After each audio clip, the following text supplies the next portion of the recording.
حضرت علی رضی اللہ تعالی عنہ نے فرمایا،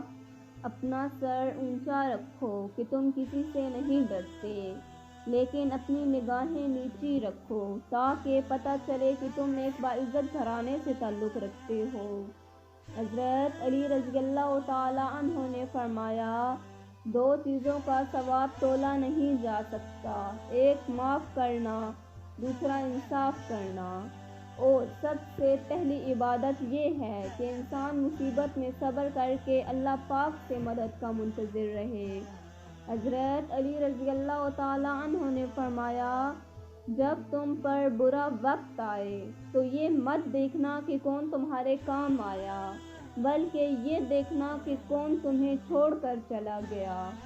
حضرت علی رضی اللہ تعالی عنہ نے فرمایا، اپنی سوچ کو پانی کے قطروں سے بھی زیادہ شفاف رکھو، کیونکہ جس طرح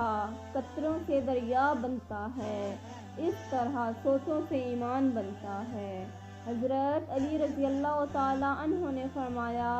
انسان کی اصل موت تبھی ہوتی ہے جب وہ کسی کے دل سے نکلتا ہے، اور پوشیدہ طور پر صدقہ کرنا بہت بڑی نیکی ہے۔